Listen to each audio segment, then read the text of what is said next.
so much for being here. My name is Charlotte Plank, and I'm an Emerging Technologies librarian here at the library, and I help out with the entrepreneurship series. Thank you so much for coming.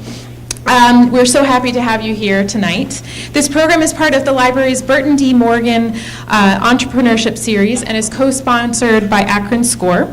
And I just had a few things to say about our upcoming events. Tomorrow morning at 10 a.m., we will have our fourth and final workshop on social media marketing. Natalie Pike from Innovative Global Vision will be here to discuss 30 ways to grow your email list and local SEO. Please join us. We'll have coffee and refreshments to get you through the morning. You're welcome to just show up. You don't have to sign up. And then in celebration of the Burton D. Morgan Foundation's 50th anniversary, we will host our 5th annual pitch night on Tuesday, November 14th at 6:30 p.m. 7 finalists will be selected from a pool of online applications to pitch their business ideas to a panel of expert judges in front of an audience. We're currently still accepting applications until Monday, October 30th. The public is more than welcome to participate as a member of the audience as well and watch the competition. But if you are interested in applying to pitch, there's information on our website at hudsonlibrary.org. And I also wanted to just mention, as you came in, I know we had to sort of get all your workbooks and whatnot, but there's also a lot of pamphlets and brochures about our upcoming events throughout the library, but then also some other pamphlets that might be of interest to you. So please feel free to take one of those as you leave. And without further ado, I wanted to introduce our speaker tonight. Terry Brunsdon is the owner of Brunsdon Law Firm and is admitted to practice in the state of Ohio, the U.S. Tax Court, and the U.S. District Court for the Northern District of Ohio. Terry holds a master's in taxation and is also a SCORE and community legal aid volunteer. This is probably your third or fourth time here? More than that. Okay, I've only been here for 2 years, so we are so pleased that she is back with us tonight, and please join me in welcoming Terry.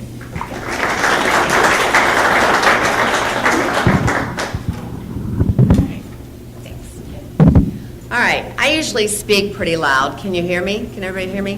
They always say, Mom, talk lower. But so how many of you in here have your own business right now? So quite a few. How many of you are just looking at starting up one? All right. We're going to talk tonight about setting up QuickBooks, all right, starting from scratch. I always like to start at that point. I know some of you may already be using QuickBooks, but believe me, I've always had someone come up to me afterwards and say, I've learned something. Because the problem is we'll go through these wizards in QuickBooks, and then we don't know what goes on behind the keys. What I try to do is explain what happens when you take a certain action. So then you know how to fix things, right? Because that's always the problem. It's always perfect when we put it in right the first time. But then when we have to say, well, I just did that wrong, and you just hit enter, right? How many of you have done that? Oh, I didn't mean to do that. So we'll try to have an understanding of what it takes to fix a transaction. In each one of the chapters where we actually talk about transaction entry, I will give you, at the end, steps to fix your entries, all right? The steps you have to take to unwind something. So please, ask questions anytime. I tend to talk fast. If you don't understand or can't hear me, just let me know. But I'm here for you guys to learn. So if you have a particular situation that you'd like to ask me a question about, if it's not too involved, go ahead and ask it. If it's real involved, we can talk about it afterwards. All right?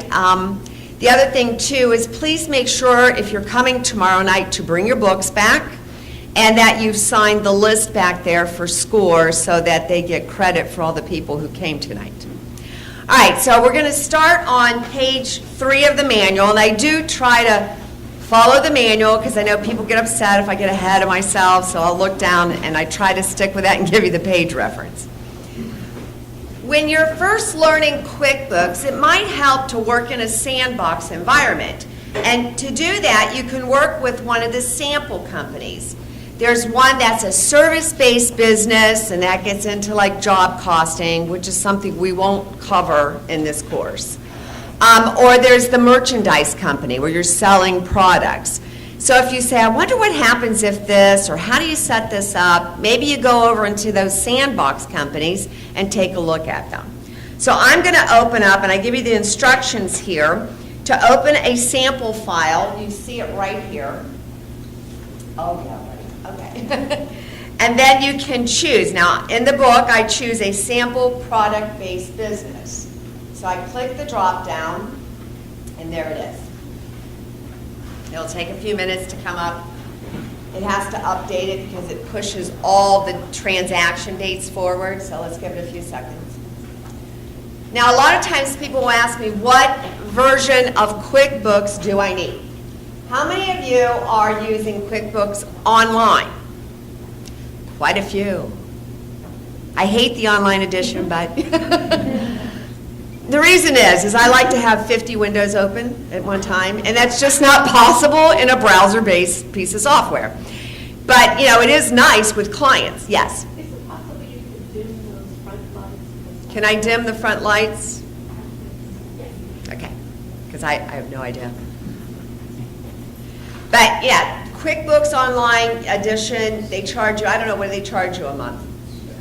$10 a month. A lot more of my clients are going to that.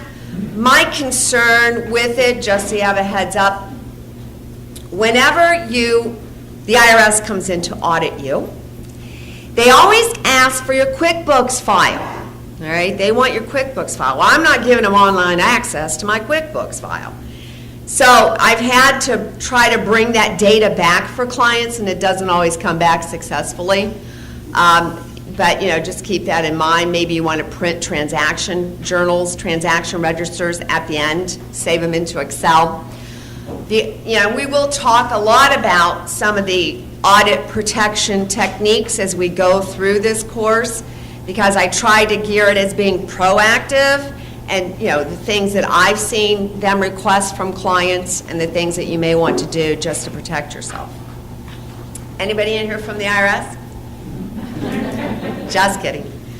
All right, so when we look on page 4, I try to cover some of the terminology of QuickBooks. I think it's helpful because when you go to look or go to the help, you want to go to online help, you want to know what's the terminology, what am I talking about. So after you open this, you're going to see the home page. That's this. If the home page is not there, I've had people panic, you just click home on the icon bar and it comes back. Sometimes you will do certain things in QuickBooks and it has to close the home page because it's sticking icons on the home page or removing it. So don't panic, it's always there and you can reopen it from the icon bar. So when we look at this layout, this home page, and I think all of us have a tendency to kind of overlook things that are there for us to understand, but we get lost in the other things. I want you to notice that there is actually a flow chart here on this home page. And what it's telling you is that if you're going to receive inventory, you had to initiate the transaction as a purchase order. All right? Otherwise, this icon is of no use to you. Same thing here. You're going to go and you create an invoice. That's the only way you receive a payment. An invoice had to have been created. Now, for many of you, a lot of these steps are unnecessary. I'll have clients come in to me and they find it difficult. When you're running a business, a lot of times it's difficult to then do the back office, the administrative part. And so what do? You don't do it. And then it's tax time and you don't have it. And so you're scrambling and you want to shoot yourself and say, why didn't I do this every month? But then they'll come in and I'll say, why are you doing it that way? Well, because that's what it says, but you've just made it harder on yourself. So for many of you, if you do not have to send out an invoice, don't ever use these two icons. You can go right here, create a sales receipt, or you can actually go record a deposit directly in, and it will track that income. All right, so many times I find people creating extra steps that they don't need to do. And when we're trying to run our business and also do our accounting, we want to do whatever it takes to save time and steps. So When we talk about transaction entry, tomorrow we really get into the accounting cycles and the transaction entry, we'll talk about maybe you don't need to do this, all right? Maybe you can just go directly here. It depends on what your business does, all right? Look at page 5. So, of course, most of us know what the main menu is, and again, this is the icon bar. You can customize this. You know, I always say right-click is your best friend in any piece of software. Always see when you right-click what comes up on the shortcut menu. And we see here that we can then go in and customize this icon bar if we don't want all those things up there. The other thing, too, if you notice on this home page, it's segmented into vendors, customers, and employees. The one thing we will not cover in this course is employees, because I encourage any small business to not do their own payroll. All right, and there are various reasons for that, because if you miss a filing deadline, you know, it's so labor intensive to do your 941s every quarter. You got to do your workers' comp every 6 months. You got to send in your city taxes every month, your state taxes every month. There are companies out there that charge nominal fees that specialize in that, like Paychex and ADP. And if they don't send in your payroll deposits, then they'll pay the fine. But they're good at it, and they do send it in. So I encourage small businesses. It's really worth the time and the money. All right, you're saving time, the little bit of money you spend to use those companies. When we sit back and we say we don't want to pay for something, I think about, well, what can I do with that 2 hours? I can be a rainmaker, right? I can work on client stuff. I can sell a product. I can make something. So you really want to think about the cost benefit. So we won't go through the payroll, preparing payroll in here. We will talk more about some of the payroll liabilities that you can incur, all right? Using forms, that's on page 6. So many of your transactions are going to be recorded in forms or transaction windows, whatever you want to call them. So if I were going to go create an invoice, that's the form window, all right, the transaction window to create an invoice. I think on here I have a write checks. Let's look at a write checks window. How many of you pay your bills online? So do I. If you record your bills online, you just need to go right in here and write a check. You're not really writing a check. You're just recording that this check was out there and it was taken out of your bank account. So I go in here, choose the checking account or whatever account you took it out of. I put EFT here, electronic funds transfer. Put the date, pick that, the vendor, and then put the amount.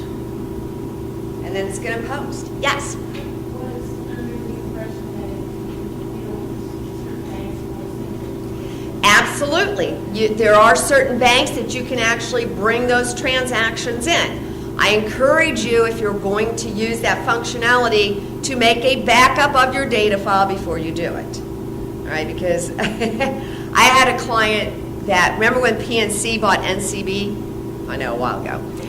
On that conversion, somehow it messed up the entire Quickbooks. And of course, he didn't have a backup. All right, so you want to be careful before you're importing those banking transactions. But yes, you can, bring that in automatically. And you want to make sure all those banking transactions are recorded. And we'll talk about that more in a minute, but you're a cash-based business. As a cash-based business, the most important thing is your bank statement. Yes? Would that have to sync with the online version? No, it'll sync with this. You just bring it down, bring the transactions in. Yeah, you can hook this into an online. So again, when you're in these forms windows, notice I have expenses. That's when you're directly, let's say, paying rent. You're buying office supplies. But if you're interacting with inventory, you do that on the Items tab. The Items tab is only used to interact with inventory items.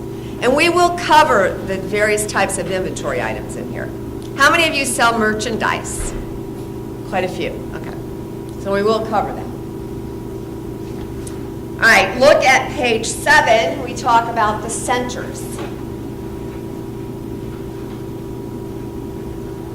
Now you can open up centers from the icon bar, you can open them from the menu, or you can open them from these little icons in the middle of the home page. So if I open the customer center, in the center you can actually record transactions, but a lot of times you're not going to do that because you're going to do it right from the home page. Usually centers are focused on creating new customers, editing existing customers, or maybe looking up transactions. Notice that in this center we have the customer tab and we have the transactions tab. So let's say you're looking for a transaction and you know the customer account it's on. The easiest thing would be to go to the customer tab, choose that customer, then go to the right side of the pane on the right side. You can filter these transactions. This is the filter section to all transactions or just invoices for this fiscal year, last fiscal year. And then when you find it, you can double click and open it. But let's say you say, you know what, I sold this piece of inventory last week, or I did a sale to somebody last week and I don't remember who I did it to. Well, then go to the transactions tab because that's focused on finding a certain transaction that you don't know who the customer was. And here, you're saying I'm looking for invoices, I'm looking for a sales receipt, a refund, and again, you have that same filtering tab. All right, so you can filter by date. So that's really what centers are about. And there is, like I said, the customer center and the vendor center, and we'll go more into them tomorrow night when we actually look at creating customers and vendors. Yes? So if you create a customer and you do an invoice, you're selling them something, and then they write a check, and then you go onto your bank feed and you put it in, will it go in twice? I'm sorry, say it one more time to me. So just how someone asked a question up there, you have the bank feed and you load it into Quickbooks and then you have to match it. So if you do the customer information, put them in, create an invoice, put their check in, right? And then you do the bank feed where it does it. You wouldn't do both. It would double book it. So okay. You create the customer, you can create the invoice, because the banking transactions are only going to deal with things that hit the bank account. So then the payment would come in, and you then have to go in and go up and match those payments to the customer invoice. But anything that would run through your bank account, you would not book separately. It's going to be booked for you. All right? However, if you had a bank or a business card, a business credit card with that same bank, Yes, it will do your business credit cards too, if you have it with the same bank, yes. Yeah, so any transaction that you're bringing in from an outside source, don't book it again. All right?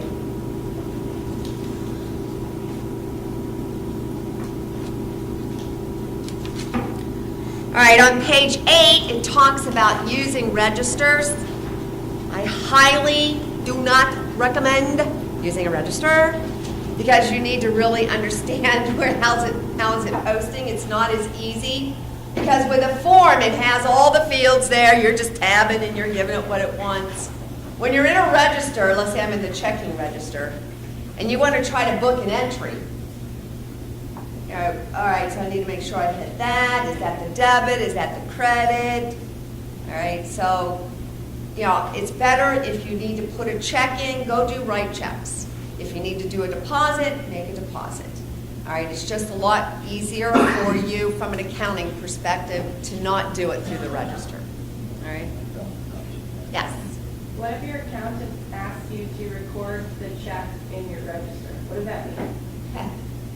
That means I go write a check. Okay. It's just easier. Because you can visually see this. All right, you can visually see that. I'm going to pick the vendor here. Maybe you want a memo in there. Here's the, if I'm on the expense tab, here's the account it's going to go to. All right, it's just easier.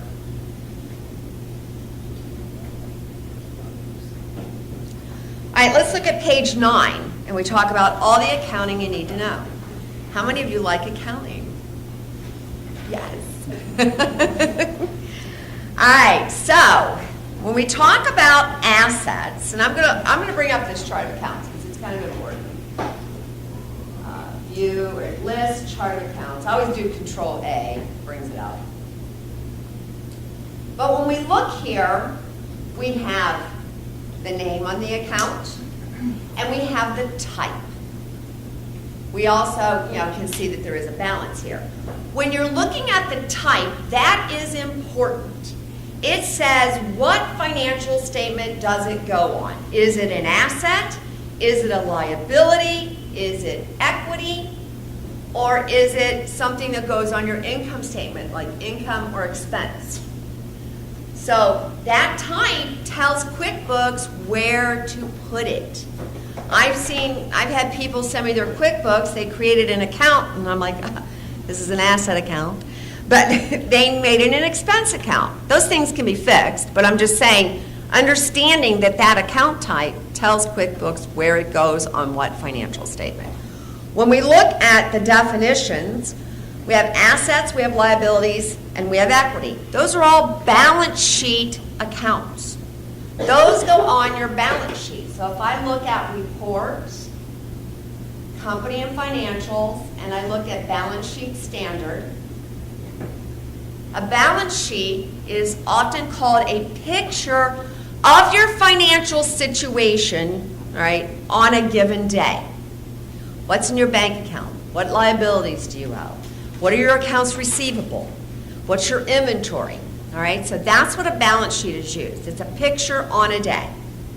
Whereas your income statement covers a month, 6 months, a year, and it reports, if I go reports, company and financials, profit and loss standard, it will show, your income and expenses over a period of time. And so that's where your income and expense transactions are reported, the accounts. And how does it know where to go? By the account type that we pick.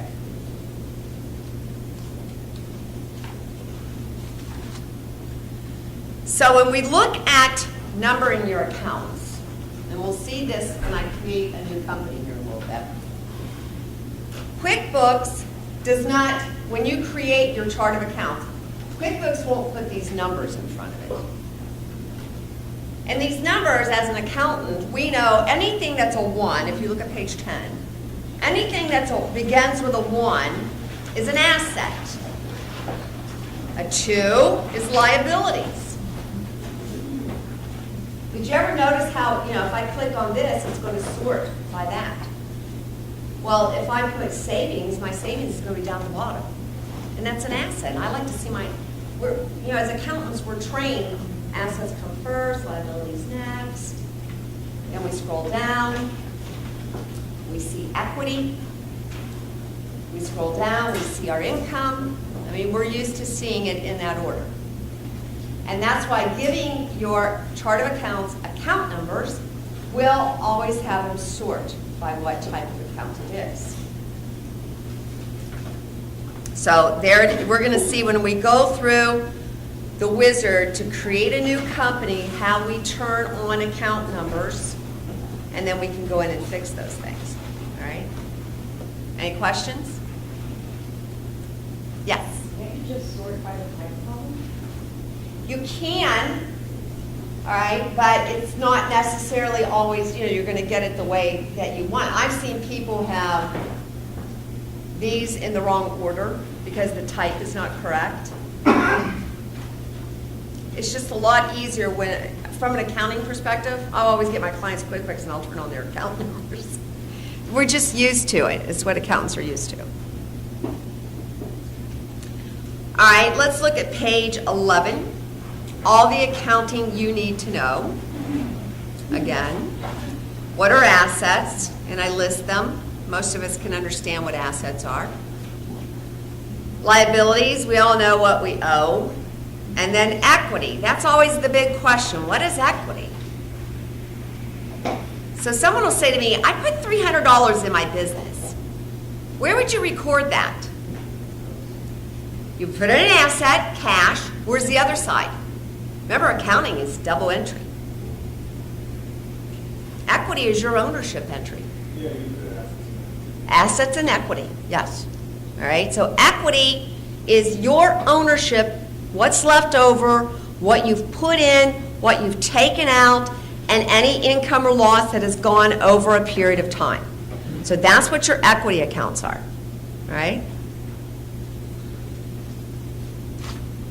Of course, on the next page, we talk about what's income, expenses. Most of us don't have a problem understanding that. All right, let's look at page 13. Cash basis versus accrual basis. QuickBooks as a default, and I don't understand why, since most people who use QuickBooks are small businesses, defaults to the accrual basis. The difference is, when I'm accrual, I recognize income when I invoice. I might not get paid for 60 days, 90 days, 120 days, but I recognize the income. And I recognize expenses when I get the bill in the mail or receive the inventory. Cash basis says, I recognize income when I get the cash, and I recognize expense when I pay the bill. Now, the IRS says you could be cash basis up to $5 million, $10 million in sales, or if you're let's say you're a little grocery store, you can't. Certain inventory-based businesses can't be cash basis. So you must figure that if the service says you can't be something, you probably want to be that, right? That's probably what I want to be when they say I can't be it. So why would I want to pay tax on an invoice? I didn't get the money. But on an accrual basis, you do pay tax on the invoice, not when you collect it. So clients will come to me and they'll say, I had this bad debt. They didn't pay their invoice. And I'll say, you don't have bad debt because you are a cash basis taxpayer. You never recognize income from that invoice because you are a cash basis taxpayer. Only people who are accrual basis have bad debt. Does it make sense? All right, because now we're going to take off the income we already recognized when we wrote the invoice, and we never got the money. How is sales tax paid? Does anybody know? When do you owe sales tax? When you get the money or when you do the invoice? When you do the invoice, yes. Sales tax is owed when you do the invoice. So if you ever do have to write off an invoice, make sure you take credit back on that sales tax because you paid it. All right? You do it when you file your reports. So what about items that people pay for but don't actually need you until like 6 months to a year later? They pay you up front, Yes. and then what? You're not going to ship the item? You didn't make the item? You have to wait for certain background information to come through to the government. I would treat that as a deposit. I would hold it as a liability account because if it doesn't happen, you got to refund the money. All right? That's a good question. All right, so when we look at our income statement, notice that the default is always accrual. Always look right there what it says. Let's scroll down and see. 13,000 is the income here on an accrual basis, meaning all the invoices are being recognized as income. Any accounts payable that if you use accounts payable, is being recognized as an expense. If I customize this report and turn it to cash, why does it keep going up? I have a loss. Okay? Obviously, this company has a lot of receivables that they haven't collected on. So it's only cash basis is when you get the money. Now, please don't sit and hold checks on December 25th, 6th, 7th, and 8th, because you don't want to, and then you turn around, deposit them all January 2nd. The service isn't that stupid, okay? So, because I'll have people say, I won't deposit the checks I got, all right? Because I don't want to put it in my income yet. So you don't do that kind of stuff, because they kind of look, and when they do an audit, they ask for all of your bank statements, all of them. Please make sure you're downloading these things, because I know banks force us to do everything online, all right? Or else we pay $3 to get a statement, right? Make sure you're saving those, because some banks only keep them out there for a year, some for 18 months. Now, when the IRS comes knocking on your door, it's usually 2.5 years later. And then you're going to the bank going, I need my bank statements. And they're saying, well, you know what? You have to pay me a lot of money to get those. I've had it happen. But the service demands them. Now, the service will issue a subpoena for them. But the problem is, I like to be proactive and look at what's on the bank statement and try to address anything before the audit actually occurs. Now, the number one thing they're going to do is add up all the deposits on your bank statement, and that's income. And if it doesn't match, then you have unreported income, and depending on how much it is, it's a 25% penalty of any additional tax you owe. So always make sure you're reconciling your bank statements and you've reported them accurately.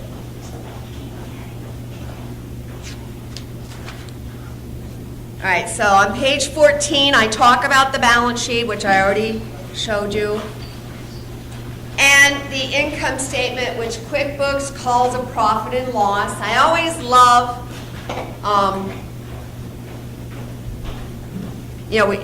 every industry has it, insurance, accounting.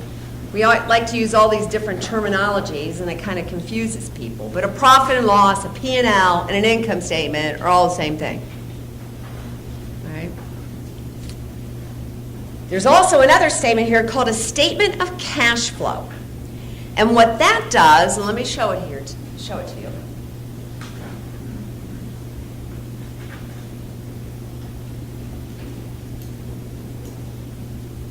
It shows the change in your cash over a period of time. So let's say you're an investor and you're investing in GM. And, people like to just go look at how much net income did they have. Well, some of these big companies have been known to recognize gains and losses from disposing of divisions or reorganization. That's really not income from continuing operations. As an investor or as a banker who's going to loan money to a business, we want to look at what income and what cash flow are you deriving from operations. Your day-to-day activity, the selling and the buying of products and your expenses. So when we look at this net cash provided by operations, we see that this business over the year generated about $43,000 in cash, in positive cash flow. Now, what did they do with that? Well, they went and they bought some equipment, so that's investing activities, and then they also paid off some debt, or they actually borrowed, right? So that their cash changes, and that's what a banker's looking at. The most important thing is this. What are you generating from your day-to-day activities? Because that's what you're in the business of doing, right? So that's another financial statement that if you're ever going to look for a loan, an SBA loan, they're going to want to see those things.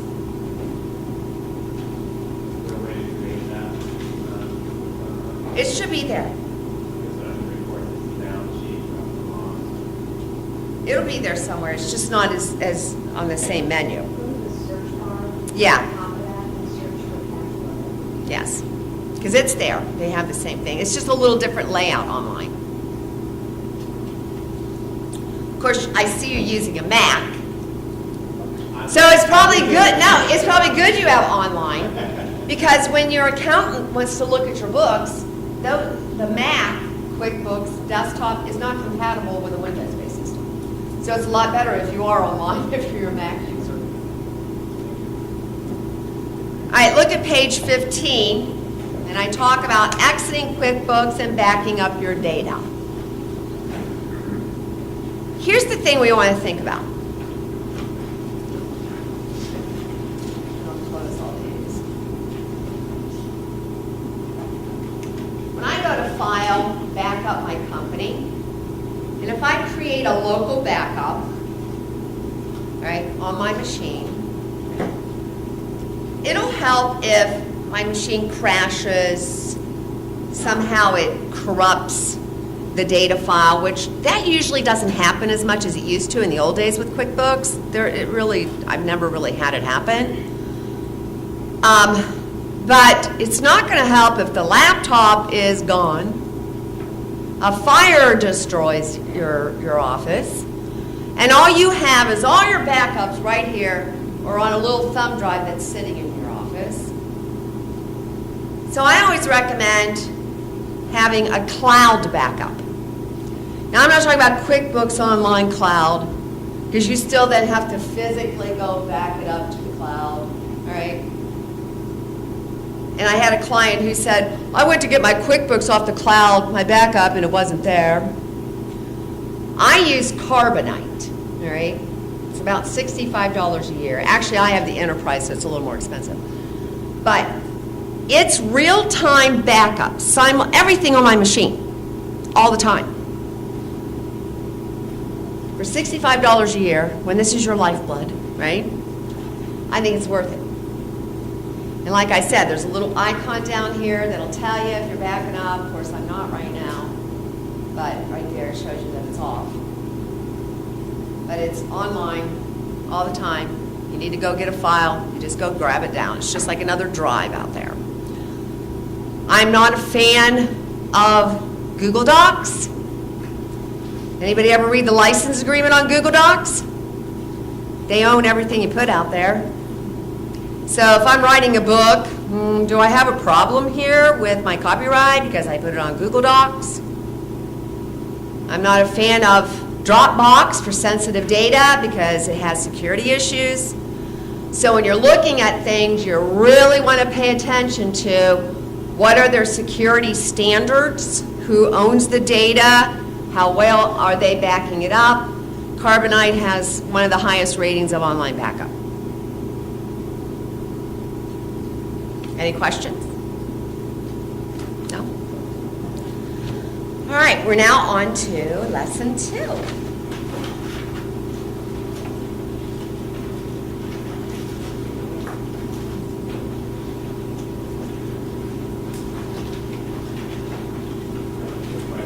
Sure. Go ahead. They asked about making payments up front, so that is considered a liability, because that's basically what I'm looking for. But here's the question. Are those refundable deposits, or do you just say you pay me, and then if they don't show up, too bad? Well, that's, I guess, one of those things that I'm trying to weigh what is the best way to handle those situations, especially if I think consider them a liability. They're a liability if you've got to refund them. As an attorney, if you come to me and I say, I want a retainer, I'm not allowed to put that in my regular checking account. That has to go into an IOLTA account, because I didn't earn it. Because I have to refund it if I don't perform. So that's why I ask her if you have to do things before you can recognize the income. And if you do have to do things before you can recognize the income, then it is a liability. It's not earned income. It's earned when you earned it. So I guess like right now, the way I reported it, is for packages of hours, let's say, that should be considered, I should be labeling that as a deposit. Unless, not if you have to refund it. Yes. So what about the flip side of that, if it's a deposit that you don't refund? So I take it into income. And you earned it as soon as you get it. I have things, I'm interested in your terminology, because I was always told that don't call it a deposit, call it a retainer, because then they know it's not refundable. I decorate. no, if it's a retainer, it's refundable. I mean, in the legal world. Term in the legal world, put on my contract to say, when you pay me that to. A non-refundable fee. That's what I would call it. We're not, So fee is the only. yeah, a non-refundable. It's non-refundable. You want to make sure that they understand it's non-refundable. If you call it a non-refundable deposit, is there a legal issue? No. You're just clearly saying, I've earned it as soon as I get it, and it's up to you then. The performance is now on your part. You got to take advantage of it. So I have certain fees that I do fixed fee. I know up front this is what it would be, and so then that's not a retainer. Whereas if you come to me and I say this is going to maybe take 6 hours, I need a retainer. If I go over the 6 hours, you owe me more, and if I don't, I refund you the money. So that sets in as a deposit. All right, so now let's look at creating a blank company. Remember, when you're in QuickBooks, there's the software, and then there are what I call the containers, the data files. And you're allowed to have however many data files you want. So I have people that have 6 companies, and they're doing it all in the same QuickBooks. All right? Doesn't matter, because the license is the software. My one thing's trying to sync. The license is to the software. And I believe with a QuickBooks license, you're allowed to install it 2 times, 2 places. All right? You can't use it multi-user unless you buy multi-user licenses. If you're not using the online edition, for most of you, QuickBooks Pro is the most economical and really all you really need, QuickBooks Pro. Do you have to update it every year? No. They'd like you to, but you don't have to. When I say you update it, is when they no longer support it, because that means they're not going to put security patches out. Did you have a question? Is it like Microsoft Office these days where you have the option of paying a yearly fee and it's always the current one? Or That's the online edition. Yes, that's a good question. That's your online edition. You're paying a monthly seat fee. I'm always curious as if I no longer want to use the online edition, how do I get my stuff back? But, but that is, you always have the latest, greatest out there. So with the local version, if you, in here, you wanted to use it for 30 years without buying an update, right? With the local, Yeah. probably not, because it'll stop working on operating systems after a while. But, usually you're good for about 3-4 years, all right? And I think the software is like $180. And I always tell people, if you're going out to buy it, I look at the price of the newest, because they always come out like they just came out with 18. If there's a big difference, get the one the year before if it's still out there. But you can usually keep using it for about 3 or 4 years. All right, so let's look at, I'm going to close this.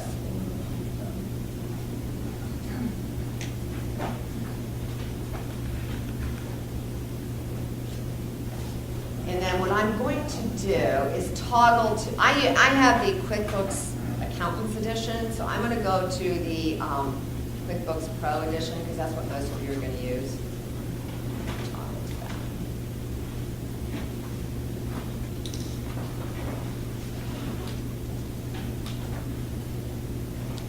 Now, when you're going through the Express startup, don't panic. We can always go back and we're going to see how we change things if we skip over things, where you can go back in and change it.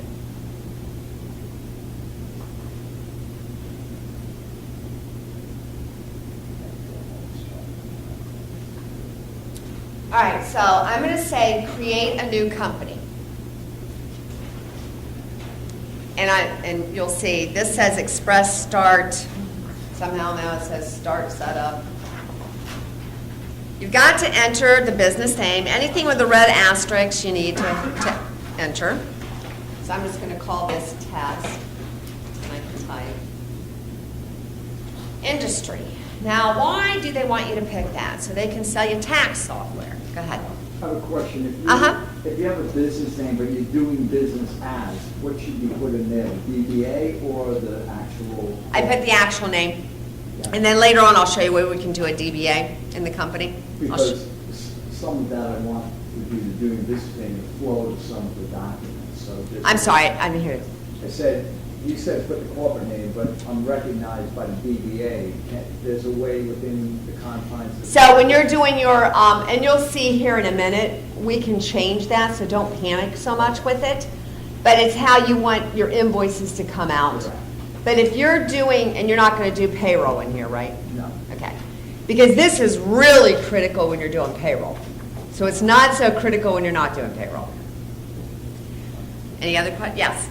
Like if you're using QuickBooks for your checking, can you have an alternative, like say you wanted a post office box or your taxes add? Uh-huh.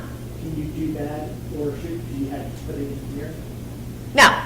You can do whatever you want. The critical thing is if you're doing payroll in here and you're doing online you can e-file and all kinds of stuff in this. It's really critical to match what the IRS sees. All right. So then we're going to pick an industry. And like I said, the reason why, number one, they like to do this is Intuit owns Pro Systems or one of those tax softwares, and they like to sell you that. But the other thing is, take a look over here on page 21. It'll give you some basic accounts based on the type of business that you're doing. So I picked general product-based business, which is right there. And you can see from here, these are the types of accounts. They don't give you a whole lot, but those are the basic accounts. So we'll say, okay. The business type. Now what we're doing here, and that's on the next page. What? If you have like services and then you have like. I'd probably pick the products, and because that's going to do a lot of your inventory setup, and then service, it doesn't matter. We'll see when we get to inventory. That. I guess I would if your product was digital. You don't have any. Then you can do either. It doesn't really matter, to be honest with you. All right, so industry, all right, how's your company organized? What this is going to do is going to determine what are your equity accounts. Remember equity? For a sole proprietorship, that means you haven't set up anything. I like people who come in and say, well, I got this company. I go, did you set it up with the Secretary of State? Yeah. So I go look, and it's a trade name. Well, that's not a legal entity, all right? That's just operating under some name that you reserve so nobody else can use the name. That's not a separate legal entity from you. So a sole proprietorship is not a separate legal entity from you. What does that mean? It means that if something happens, they can come and get your stuff because you're not operating aside from you. The equity accounts for a sole proprietorship are going to be like owners, draw, owner, equity, all right? Whereas when we look at a LLC, a limited liability company, that is an entity. When I say entity, it means it's something different. It's something we made up, all right? It's separate. And you form that at the Ohio Secretary of State website. $99 filing fee. But what that says is this thing is separate and apart from me legally. So then I have equity accounts that are called members. The owners of an LLC are members. Member draw, member contribution, member equity. All right? Where if I set up a corporation, they're called shareholders. So these words are really important. I'll tell you, I had this case where two of these owners of a business were suing each other because the one stole the clients, took off, set up their own business. So the judge goes, of course, they thought they would just form their little business themselves, and they did a little agreement. Well, they formed an LLC, and then they did a partnership agreement. Totally wrong. So the judge goes, are you a partnership or are you a LLC? And somebody goes, one of the other lawyers goes, well, we'll look at the tax form. I said, no, because those entities file the same tax form. Doesn't matter. So you want to be real careful that you get the nomenclature down. Members in an LLC, don't call yourself partners. Don't ever do that. Because now you're telling the world I'm a partnership. Partnership people can have personal liability. Members say I'm an entity. If you have a corporation, you are a shareholder. You own stock. All right, so the language is important as to what you tell the world. All right, so let's set up, I don't remember what I picked. Let's pick up an LLC. Now, there's a difference between a single member and a multi-member. Do you see that here? The difference is from the IRS perspective. When lawyers created limited liability companies, thank God Congress didn't go and say, let's create a whole new section of the tax code, because God knows we got enough of that. So what they said is, where are we going to put these things? Well, if you are single member, we'll disregard you and treat you like a sole proprietorship. Don't get that confused from the legal treatment. Legally, you are still separate, a separate entity. But the IRS says, no, you just go on your 1040, Schedule C. Do you see how that says 1040? So if you're a single member LLC, you don't have to file a separate tax return. If there's two or more members, we'll treat you like a partnership. And that goes on a different tax form, all right, which is due March 15th. Don't forget that. And every month it's late, it's $250 penalty for each member. So don't be late. All right, so let's pick a single member LLC. And of course, you can go create the rest of this if you want. If you're doing the payroll, again, which I don't recommend, you have to give an EIN. Does everybody know how you get an EIN? How do you do that? No, you go to the Secretary of State to form your business. You go to the IRS to get your EIN. Has anybody ever heard of an S corporation? You're not going to go to the Secretary of State to form an S corporation, all right? That is something that you elect by telling the IRS you want to be treated like that.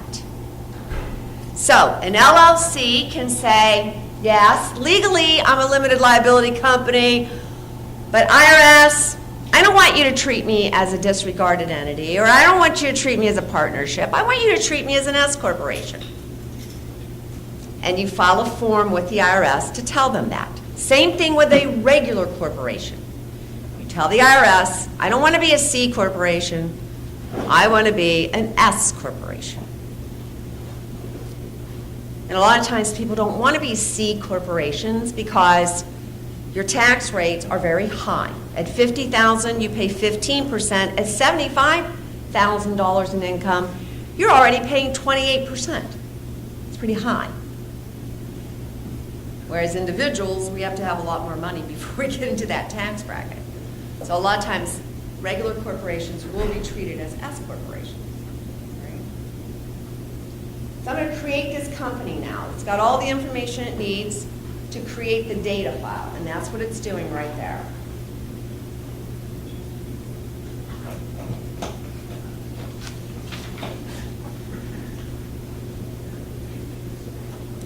Now, I'm all set today. The other thing, yes, go ahead. So when you talk about an LLC having members, are all members equal, or is there a percentage? It can be whatever you want. Yes. Yes. My understanding is the EIN number is required to open a bank account. Absolutely. An EIN is required to open a bank account in an entity. Mention if you have employees, but you still have to have. Yes, you have to if you do a bank If you account. have employees. If you are a sole proprietorship and you have employees, you have to have an EIN. With myself, I would open a bank account, I'm an own employee, they won't do. No. without the EIN. Right. So that's the sole proprietorship. That makes no sense. You're a sole proprietorship, that doesn't make sense. They said it's all government regulations for making sure that money's not being funneled in the wrong place. No, because you're not a separate legal entity.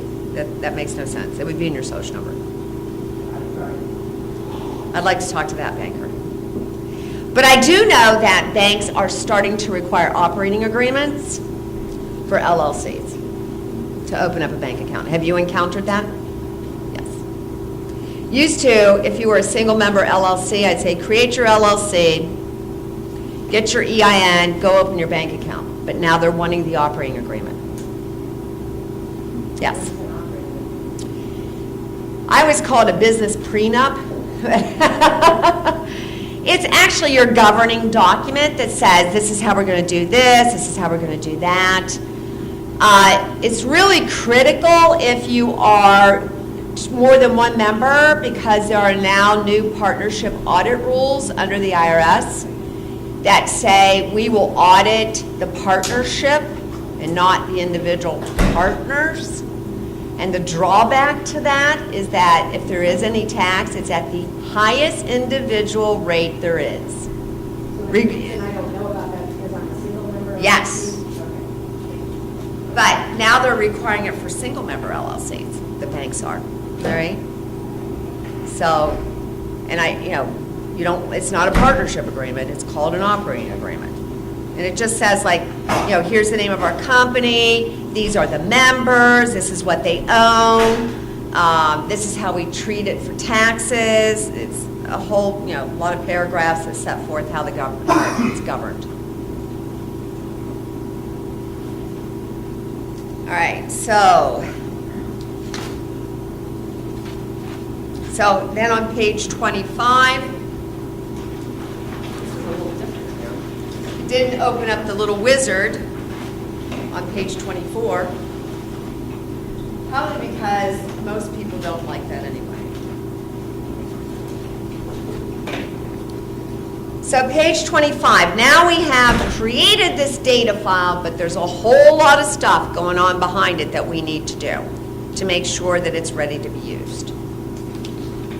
So the first thing we're going to look at are the company preferences on page 26.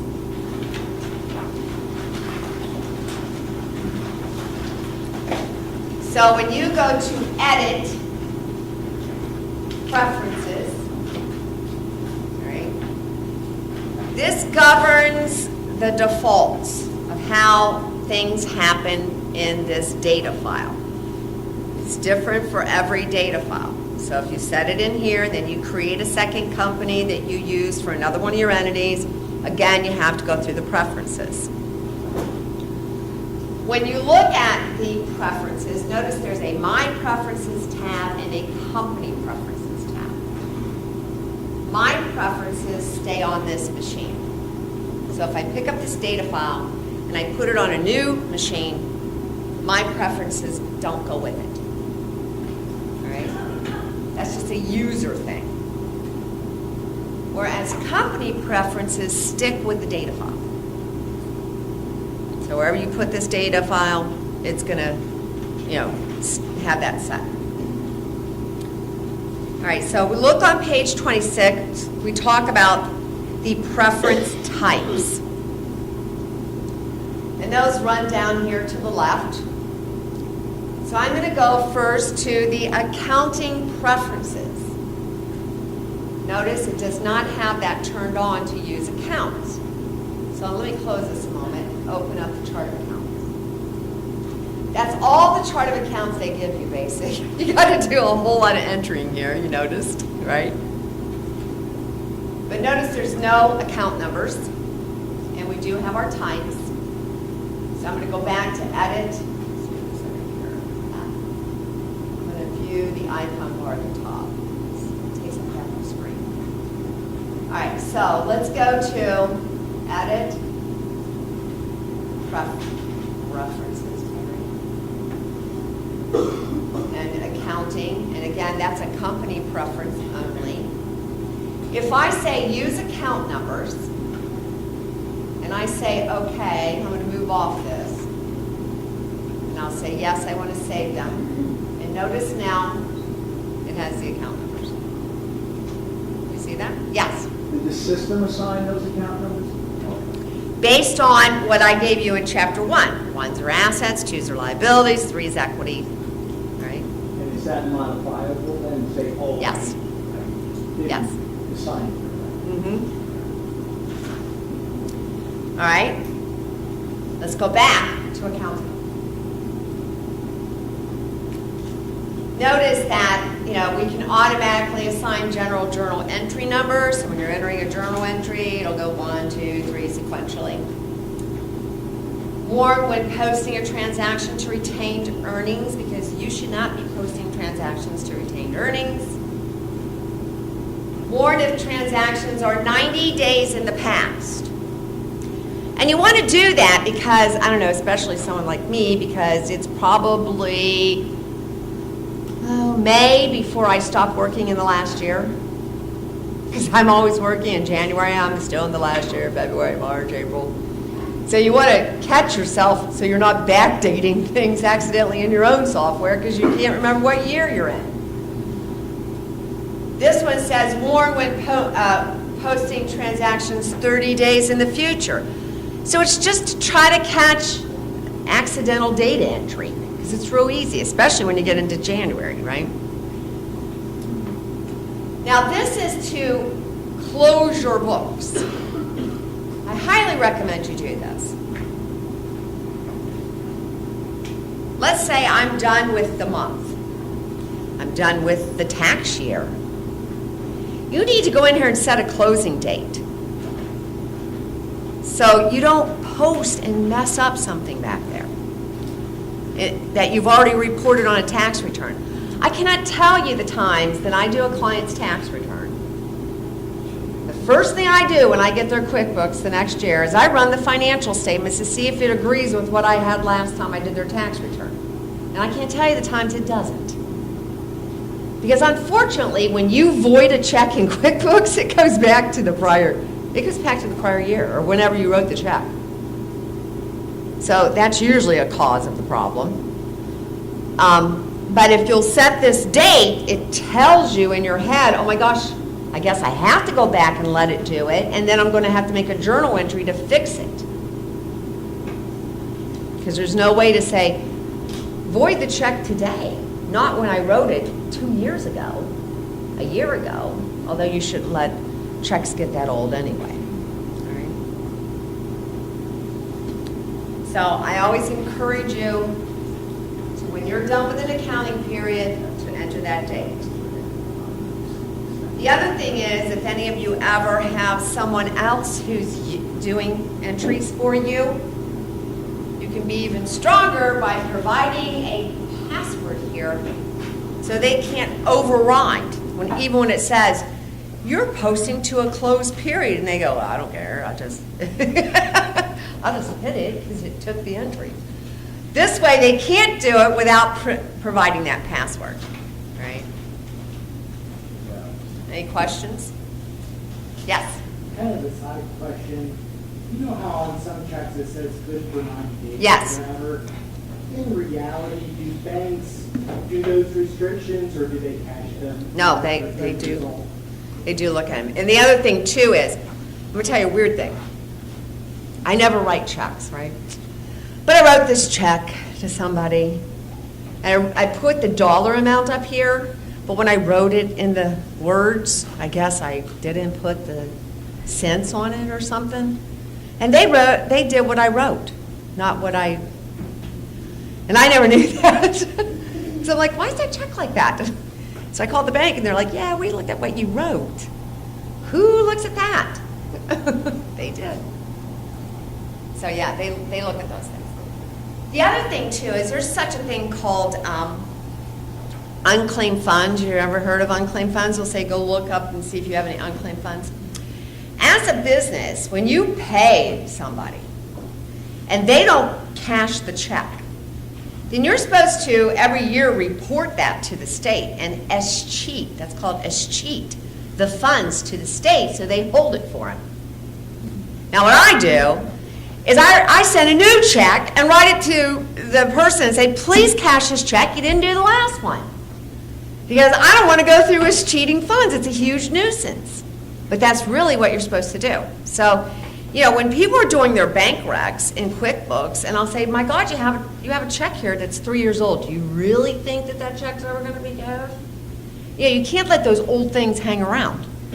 Because you're supposed to be escheating those funds to the state. So you need to look at the transactions in that window. All right, let's look now at page 29.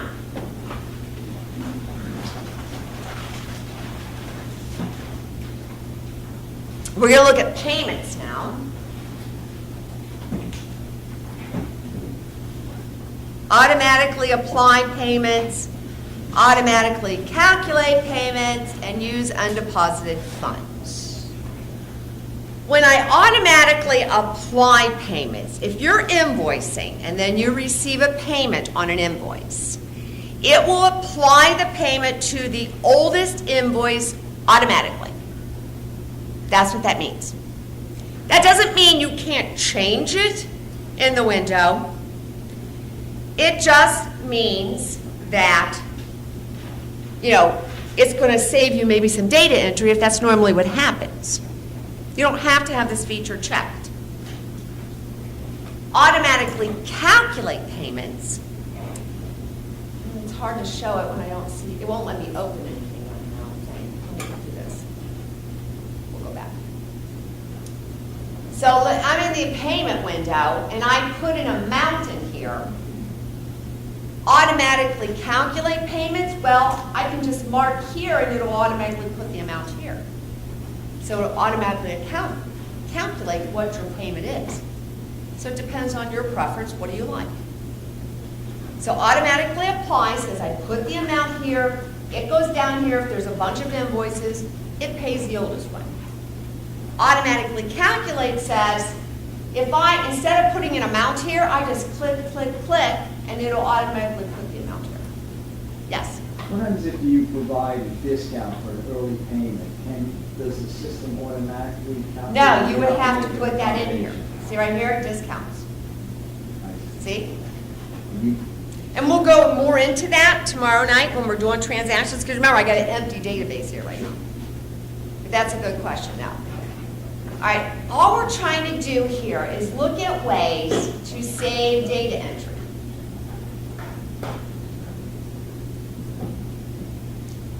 Undeposited funds. Now, I always like this. I had this client who kept putting this deposit in and said, it's not in the bank account. I said, because it's going in undeposited funds. All right, what that means is, it's not funny, but it is funny. It means that if you use this feature, you then have to go record a deposit for it to go into your bank account. Now, there are reasons to do that. Remember, you got to go do a bank rec. So if you deposited 50 checks today, you didn't write a deposit ticket for every 50 checks. You wrote one deposit ticket. So you're going to want to use this feature, and then you go record the deposit by clicking all the payments that went on that deposit. So when you do your bank rec, it's one number that matches on the bank statement. Otherwise, you'll have fun trying to figure out what went into that bank deposit. But if you're a person who, I get a check, one check. You know, I don't do those kinds of transactions. I got a large volume, one thing, then don't use this feature because you've just created 2 steps you didn't need, right?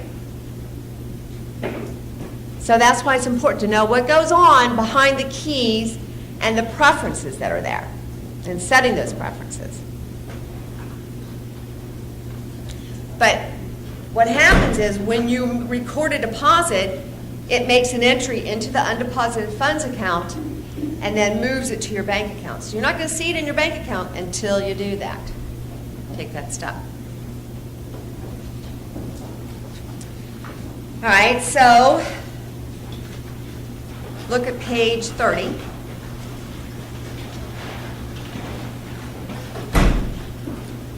Here we talk about other preferences. So let's look at bills. Sure. Do we see bills? There it is. Nothing's in alphabetical order, is it? Oh, yeah, maybe it is. Most of us don't use bills, right? I'll tell you what I do. Usually, I say, pay it on a credit card, and I pay my credit card every month. Because I don't have to deal with it. I don't have to go, I'm looking at saving time. That's what I'm all about. The least amount of accounting and administrative work I have to do, the better off I am. So what that's saying is, if you literally go in and record a bill, and then later on you write a check for it, for most of us, we don't need to do that. Now, when you get larger and you have, a lot of volume, you may have to do that, all right? But at this point, you're not needing to do that. Let's say you do have several employees. Let's talk a little bit about accounting internal controls. My husband's a commercial property adjuster, so you can imagine the type of insurance claims he's had, employee theft, all right? When you're looking at running your business and you have employees, you want to think about 3 things that have to be kept separate. Authorization, custody, and recording. Never should those 3 things be done by the same. Never should 2 of those be done by the same person, unless it's you. Recording, entering the bills. Custody, having the checks that are used to pay the bills. And authorization, signing the check. Never should an employee have 2 of those functions. So you want to be careful. So if you are in an environment where you do eventually grow and you have employees and you want them to enter, you may use that bill feature so they enter the bills and then later on you go cut the checks. All right? So that may be when you use that step. But if it's just you don't have a lot of bills, you pay most of your stuff online, you're not going to use this feature. But if you are using it, you're going to want to make sure that it warns if there's a duplicate invoice number. What is the default bill due date? All right, automatically use any credits or discounts. So again, those are preferences. Items and inventory. If you're using this feature, and it's not turned on. Notice it's not turned on here, even though I picked a wholesale company, so it wasn't turned on. So you would turn this on to use inventory and purchase orders. And we're going to talk about what a purchase order is, but it is a legal document under the Uniform Commercial Code. So, you'll want to turn that on if you're going to use inventory. Warn if you have duplicate purchase orders, warn if there's not enough inventory on hand. So those are all features that are set up there. All right, let me touch off that. Notice that it has to close all open windows. Why? Because now it's going to put the inventory icons on the home page because they aren't on there right now. So if you go home and you're looking for your inventory, it may not be turned on. Now the icon, the purchase order icon's here, inventory icons here. Wasn't there before.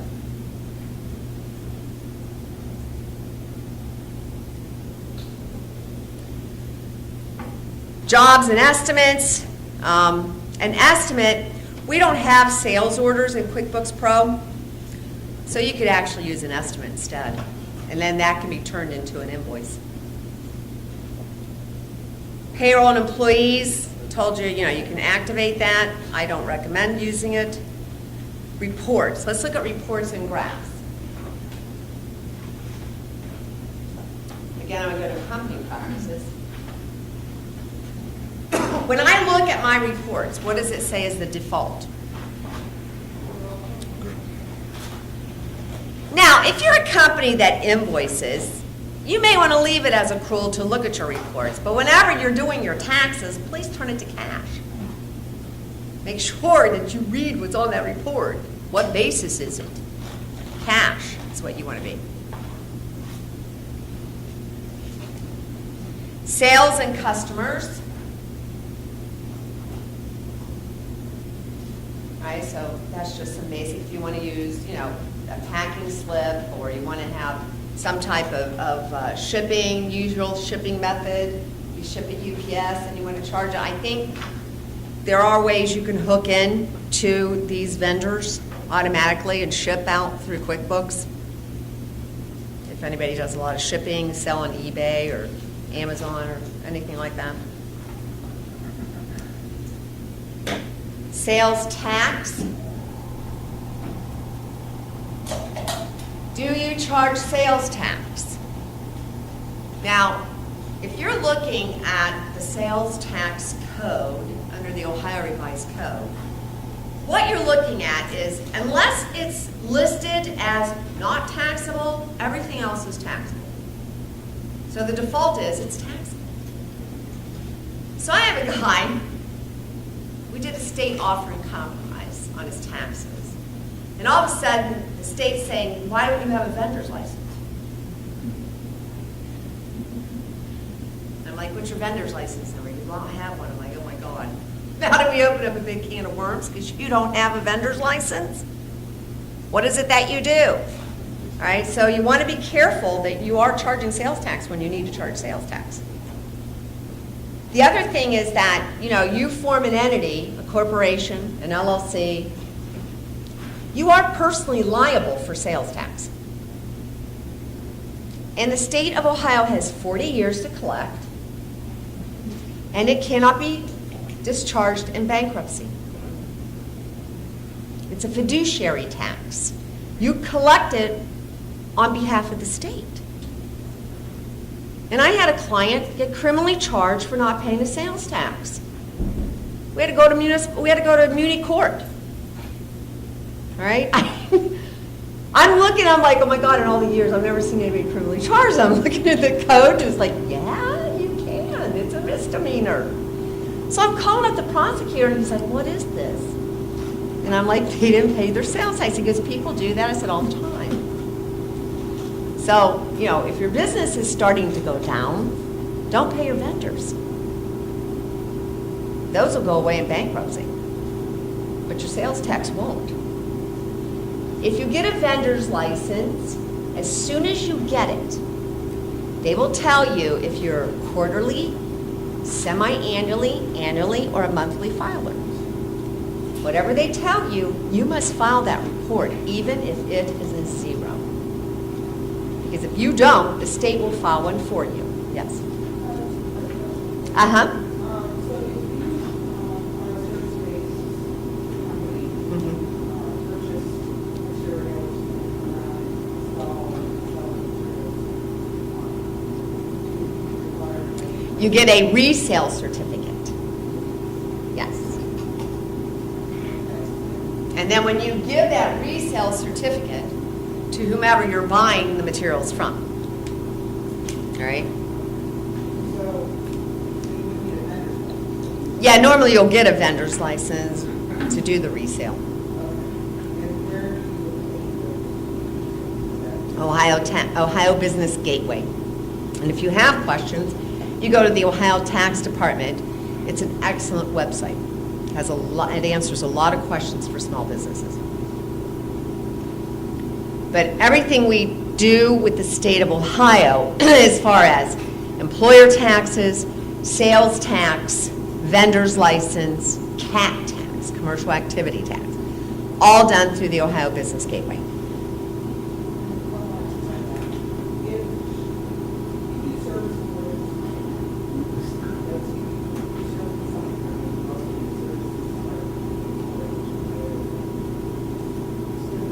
Yes, it's a different tax rate and you have to track your sales. Welcome to Ohio. I'm from West Virginia. We have one sales tax. We're not smart enough down there to handle two. Just kidding. Okay. So if you have clients that are not responsible, I guess that's one word, that they don't require to pay sales tax, municipalities, certain firms, you just have to be responsible for having the number on file in case you're audited. I say do not get a vendor's license unless you're going to have to collect sales tax. As soon as you get the vendor's license, you have to start filing reports. Right, no, but I don't think I answered the question. Okay. I have clients that I sell to that are not required to pay sales tax. Like- Make sure they give you an exemption certificate, unless they're a municipality, we know that. Right. Because here's the rule. If you are a seller and someone says to you, I don't have to pay sales tax on this, and you get audited by the state's going to say, where is their exemption certificate? And if you can't produce it, then you're liable for the tax that you should have collected. So always have that. But it's obvious if they're a municipality, they don't need it. But even with churches and stuff, I get it. I just have it. It protects you. Yes? What about out of sales tax, out of state tax? So if I sell someone something in Indiana or Kentucky. You don't have to collect it. They Are you selling on the internet? Well, yeah, what sort of, Yeah. Right now, we don't have internet sales tax. buyer responsible, right? It's called a use tax. Yeah. So when you go out there and you buy those things and say, I didn't have to pay sales tax on that, you're supposed to pay a use tax. But, you know, if you're a certain seller, I mean, they are looking at a uniform sales tax, but only for certain size sellers. And of course, Amazon now collects in Ohio because they have distribution centers. So you want to be real careful, because I had a client that they were taking product and delivering it in their company vehicles to places in Pennsylvania. Now you created nexus, because you took a company vehicle and delivered it. Use a common carrier, UPS, post office. Now you're not liable. All right. Any other questions? Yes. So would you say if someone out of state buys our website or something, you don't have to pay sales tax? Nope, you don't have to collect it. Here's the problem. As a small business, how would I possibly know? Pennsylvania has as many sales tax rates as we have. Actually, they have more. There are certain places where you not only have a sales tax in the county, go to Louisiana, you have it in the city on top. As a small business, how are we ever supposed to know this? Right now, for certain size businesses, you're selling over the internet. Actually, for all businesses selling over the internet, unless the state somehow says you have nexus by having some presence in the state, you don't have to collect sales tax. Now, you do in Ohio if you make any sales to people in Ohio, because you're in Ohio. All right?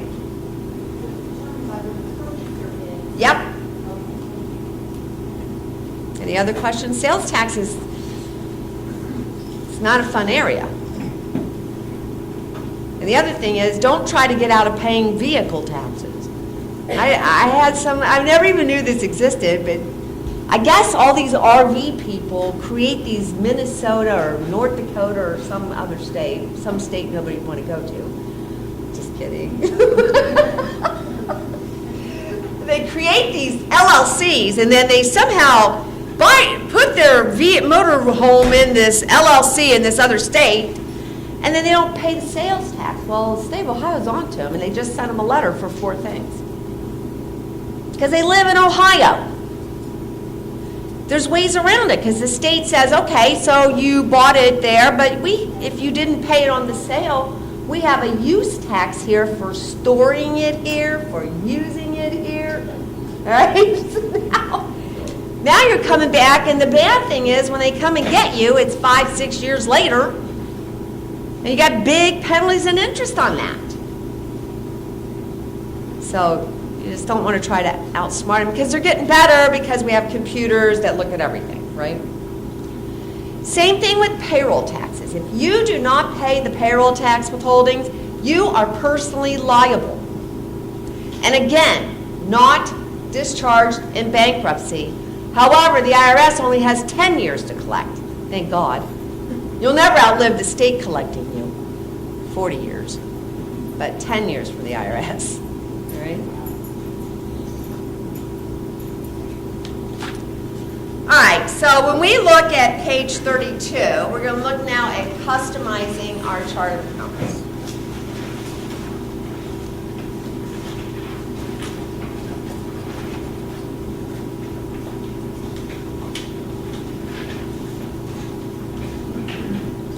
So again, when we created this company, we didn't get a whole lot of accounts. First of all, they don't give you a bank account, right? So that's one of the things you're going to have to add. So if you look at page 32, I walk you through creating general ledger accounts. So if I go to account and I say new, again, the shortcut key is Control-N. I'm choosing that account type. Remember that column right here? That determines where it goes on my financial statements. So I want to create a bank account. Now these accounts, bank, credit card, those are reconciled. You can reconcile those accounts. So if you're going to go down and you say, I want to enter credit card charges, and you don't see the icon for a credit card charge, is because you don't have any account that is of the type credit card. So you got to make sure you have an account that says it's a credit card type. So I'm going to create a bank account. And I'm going to give it a number, because remember I told it has to have numbers. So what should it start with? First of all, what is a bank account? Asset, liability, what is it? Asset. So what number should it begin with? 1. And I usually like my bank accounts to be number 1 at the top. So I'll make it 10000. All right? And then I'll give it a name. Whatever you want to give it. Give it the bank account number, especially if you're going to do online reporting. It needs to know that. See where it says enter opening balance? I never use that feature. It's a lot easier to just go in and make a journal entry for all your beginning balances. If you're using this for the first time, you want to record your beginning balances, we'll just do it as a journal entry. Because it's too easy to forget that you didn't do it on one and you did it on another. Yes? So how do you make a journal entry? We're going to do that. All right? All right, so I've gone through that. Look over on page 34. Here's where it says enter an opening balance. Say I said make a journal entry. Page 35.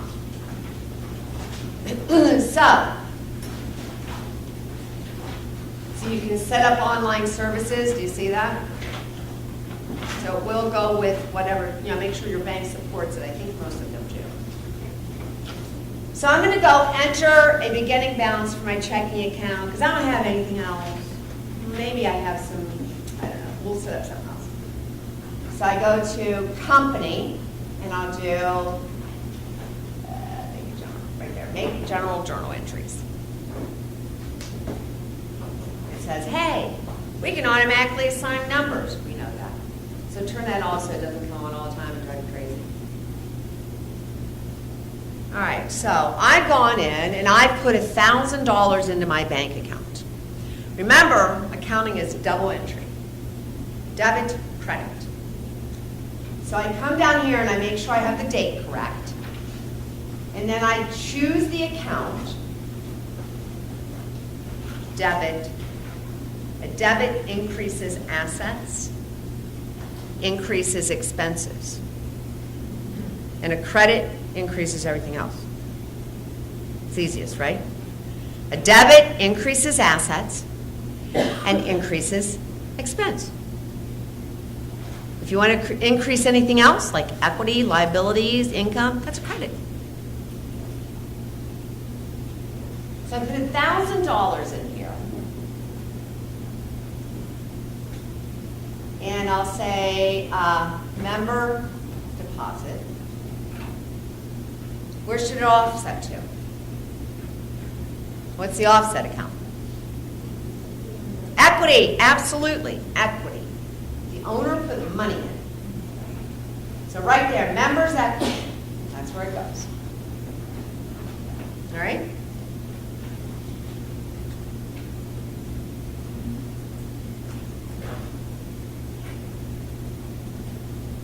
Same thing, you open your business, you contribute your computer to it.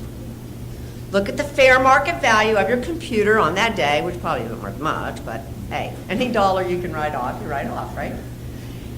And you would put over here, let's say we have that. We have, well, we don't, furniture and equipment, say $500,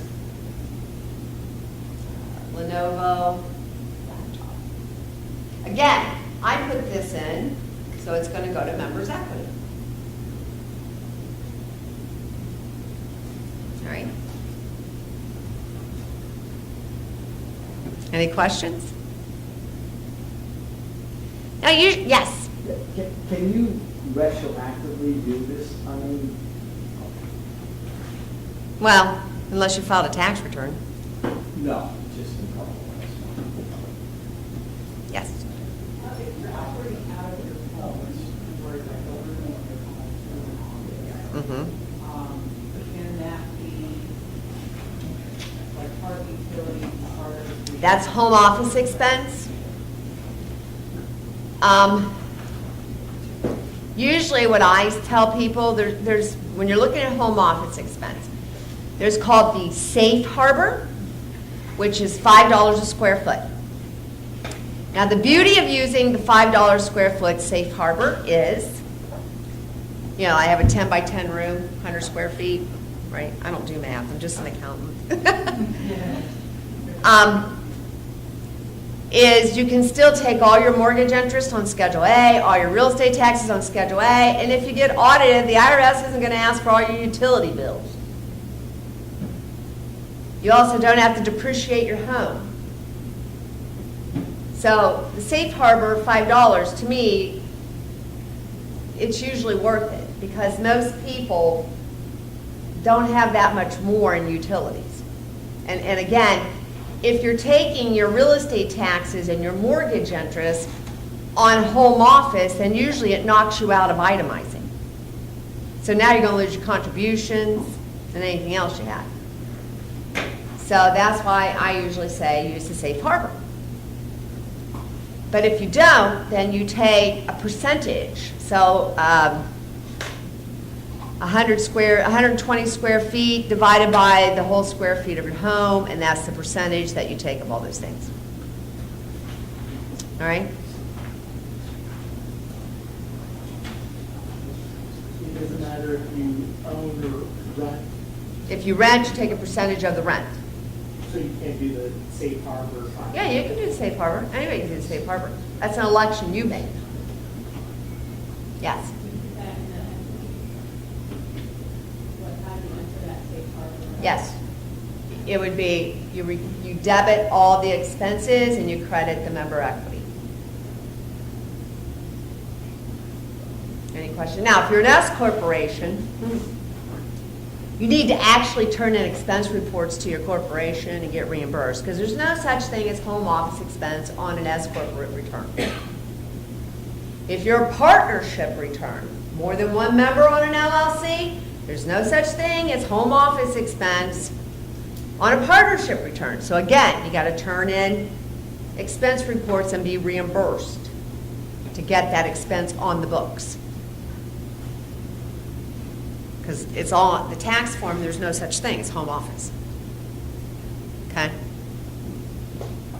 Any other questions? So that's how you get your beginning balances on. Now, if you happen to have invoices from clients, then I would put those on as invoices. I'd go in and put the invoices in for the original date you had them so it would age. I wouldn't put them in as a journal entry, okay? Otherwise, it's not going to age from the date of the invoice. All right, page 36.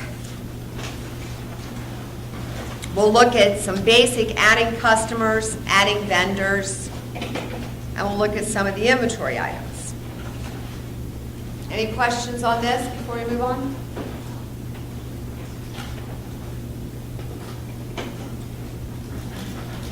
Notice, I said warning when I post a retained earnings, so there it is.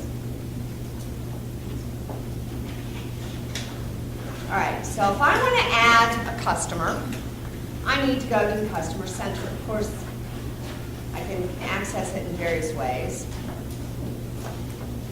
So let's do new customer. Now, this is the name when you're entering in a transaction, an invoice. You want to put in here how you would type it in, so it'll start popping up on the screen. All right? I've seen people do some elaborate things there. I had somebody set up their inventory. I said, how would you ever know where that started? Do you know what I'm saying?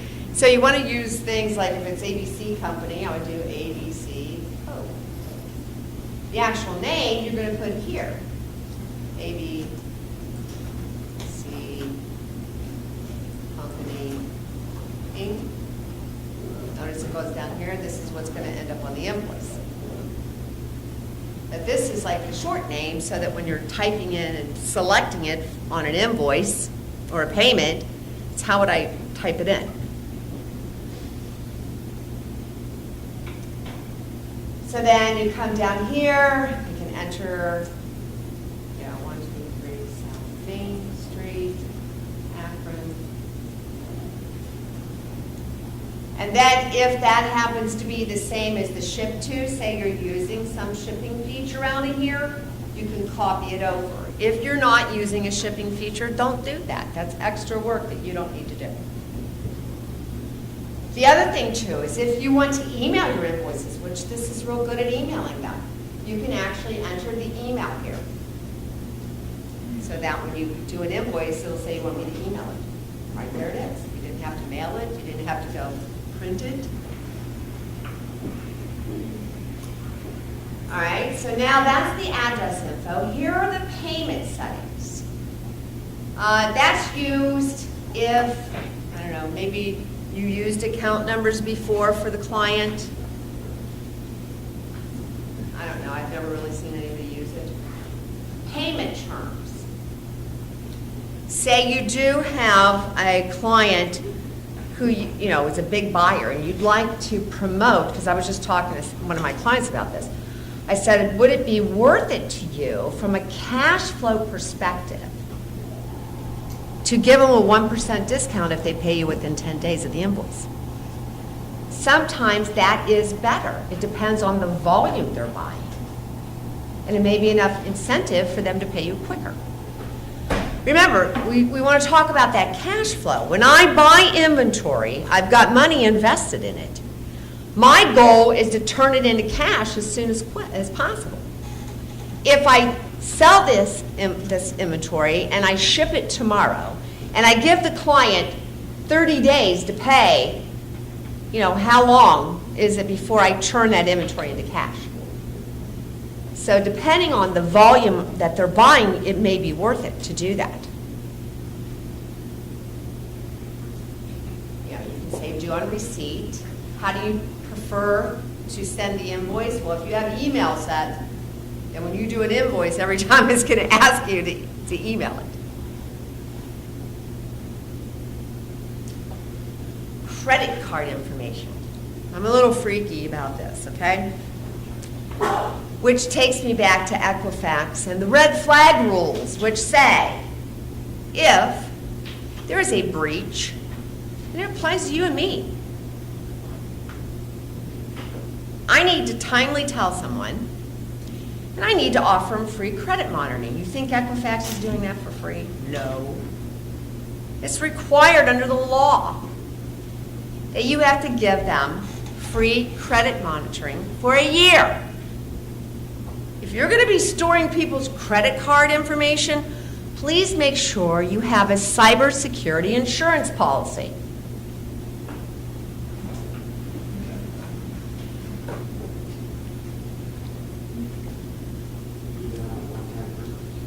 Don't store the credit card. I don't store it. My clients go, well, yeah, I just ran that credit card last month. I go, well, I don't keep them. I don't want to be liable for it. I just had a couple of back for our business and for insurance, one that's been and Absolutely. You don't understand what can be involved. yeah. You know, you got to go get all the credit monitoring. Well, that costs money. You got to notify all the clients. That costs money. You know, look at my business. I've got people's social numbers, dates of birth. Now I got to have their driver's license. Because to file your Ohio tax return, we got to have your driver's license on there if we do it electronically. That's to protect your identity. No, it's not. It's to say, if I live in Florida, why do I have an Ohio driver's license? Did you get that? Did it go? So, you know, I saw this IRS webinar on this accounting firm where they got breached. And for 3 years after that, they had the repercussions. Because the IRS, when someone would apply for FAFSA for their kid or to get a mortgage loan, would send the fraudulent tax return, not the good one. So the accountant was having to send all this stuff in for their clients. It's a constant thing. And that's the kind of coverage you'll have with a data security breach coverage. You want to make sure you have it.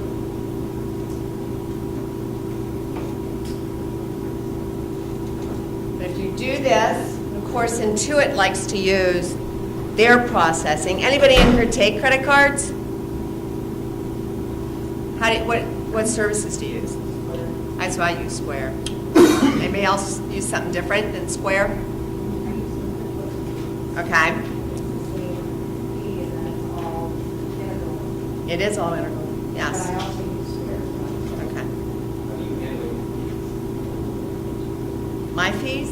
I guess when the Square will put the tag into your Yeah. account, so the gross. So when you make the deposit, you then make an extra line below that goes to your bank fees and do negative. And then it'll make the deposit net. But, yes. If you know that a customer, if you're putting a job with a customer and they're able to get a credit card, you say, okay, look, it could be a I can't as a lawyer, but you can, yeah. Okay, so that they cover that fee for using your credit card. Yeah. There's places that do that. There's people that do that. As an attorney, I'm not allowed to do that to my clients. Terry, I had a credit card, Visa, MasterCard policy agreements that have prohibited me from charging the consumer for the fee. Oh. The DMV does it, I don't know how they get away with it, but my policies. So I guess it would depend on who your credit card processor is. See, with like a Square, they don't care. They take everybody. That's the thing I like about it. You know, in the old days, you had one of those machines. You'd have to, well, we don't take, you can't run MasterCard or you can't run Amex. Amex is a higher fee than this one. Square's straight across the board. Everything, takes everything. You don't have to do that annual, whatever it is, certification of your system either. I forget what it's called. But there's like an annual certification of your system if you take credit cards under certain systems that you have to pay for. Did you have a question? Yeah, I forget if it was Square or one of the similar ones that are on TV constantly, but I called one of them up to find out, you know, the process is, the website is sketchy on precisely what fees are involved.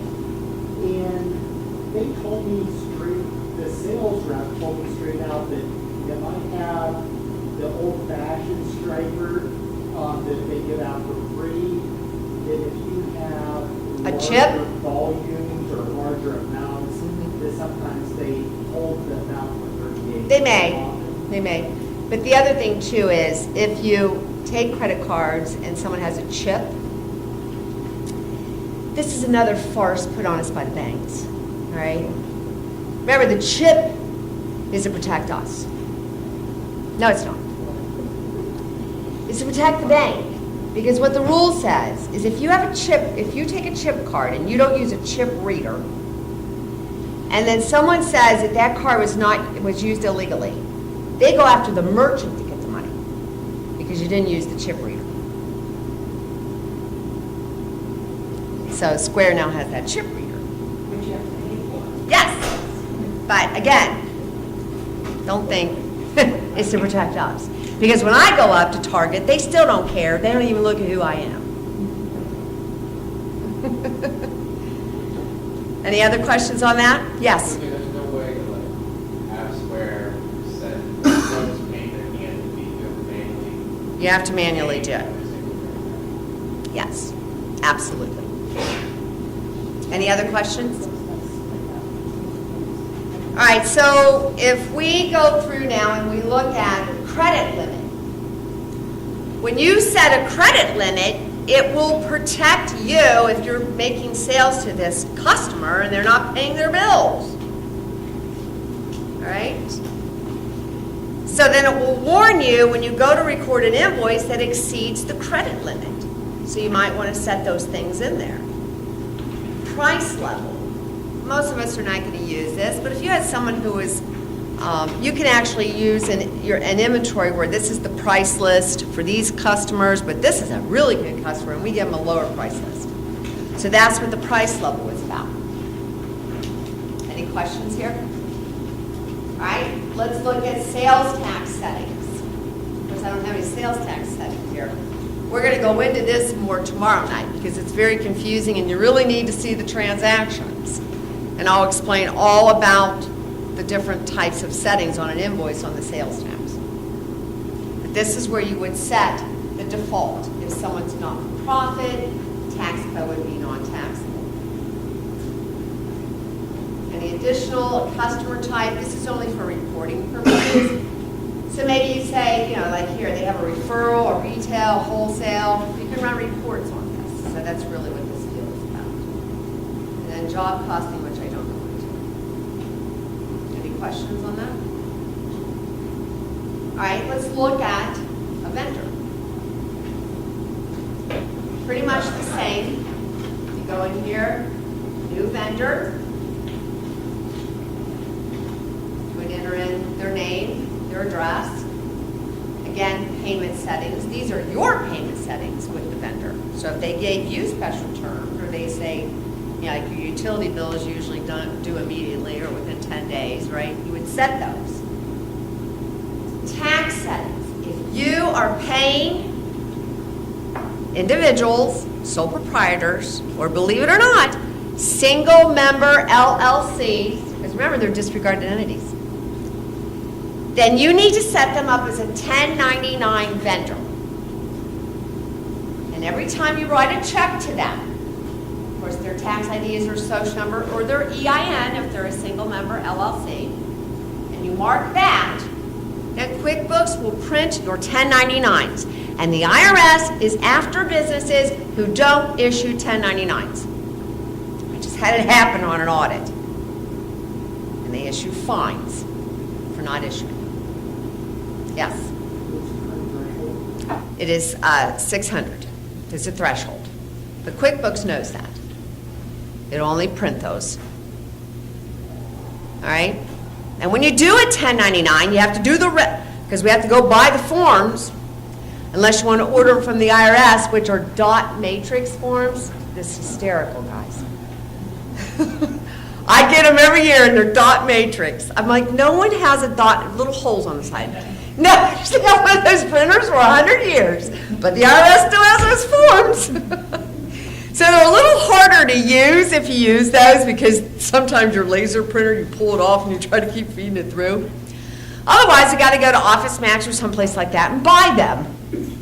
But you have to have the red form, because the red form goes into the IRS. Just like W-2s, the red form. I had a client who got penalized because they said you didn't file your W-2s. Now your W-2s go to the Social Security Administration. Well, they kept sending them in and sending them in, and they kept sending them a letter. We never received your W-2s. Not that we got them and they're on a white piece of paper, and you didn't send them on the right paper. No, we never received them. That's what the letter said. Yes. For every vendor, and spend over $600. Now vendors who are individuals or single member LLC. But you look at me funny because the IRS there for a while, Congress was going to make us send them to everybody. I said, are you kidding me? Do you know the burden you put on a small business? And someone said, no, that's a bad idea. So Yes. like the guy that knows my lawn, I paid him over $600, I have to send. Do you pay it out of your business? Yeah. Well, wait a minute, is this your personal lawn? No, my business lawn. Yes. Yes, you do? Yeah. And they fill out a W-9, and they tell you on there what they are. All right? Account settings, this is where you set default general ledger accounts. Remember, these are vendors are all about expenses. So when I'm entering a right check, if I'm buying at Office Max, and it's usually always office supplies, why not set a general ledger default account so on the transaction it'll already be down there? Saves me data entry. If I'm paying rent, and we'll see those things tomorrow as we enter transactions.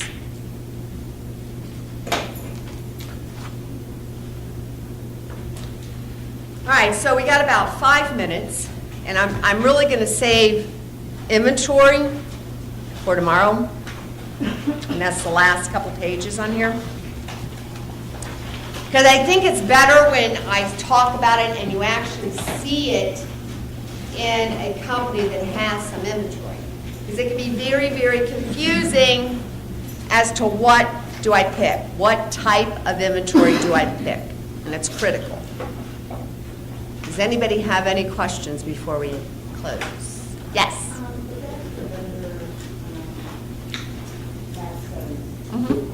So if I'm buying, $10,000 worth of merchandise from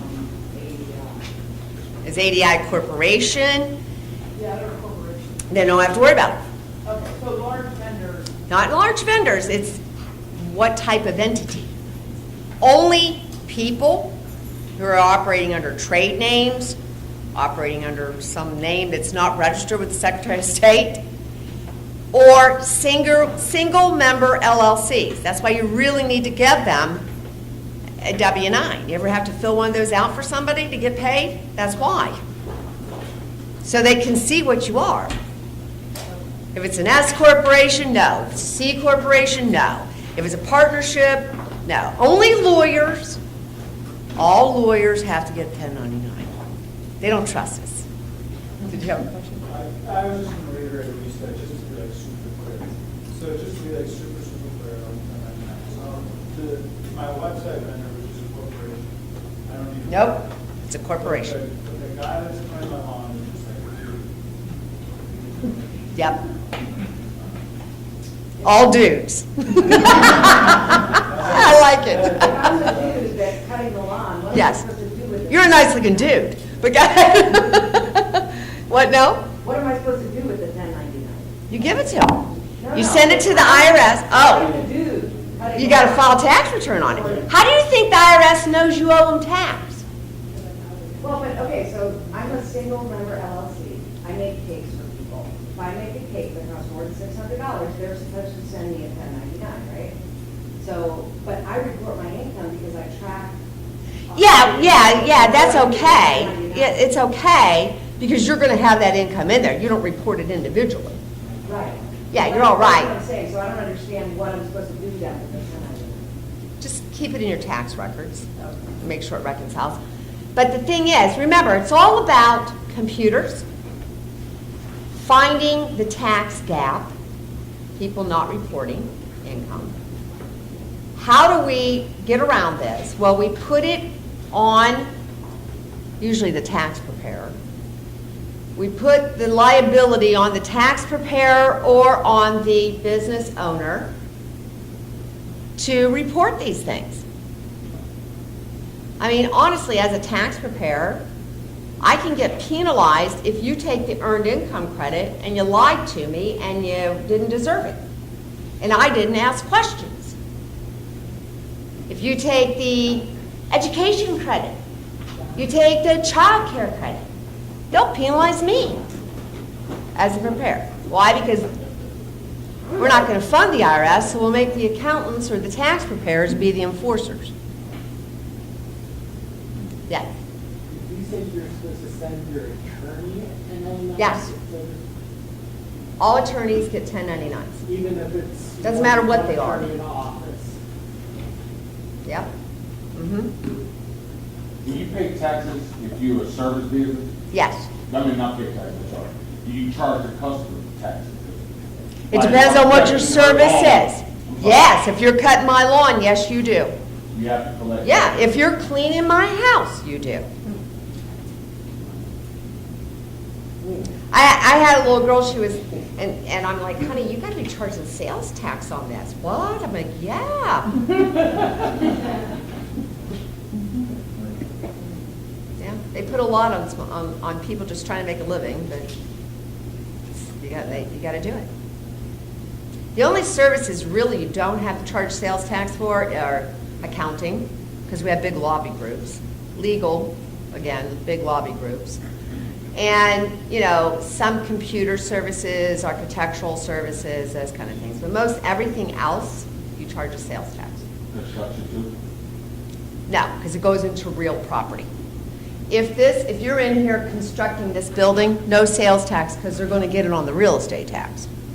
So what about renovation? Certain things, yes, you do. If it goes into the real property, no. Becomes the wall, no. Okay. Any other question? Pretty much all consulting is no sales tax, right? Right, pretty much. All right, see you guys tomorrow. Bring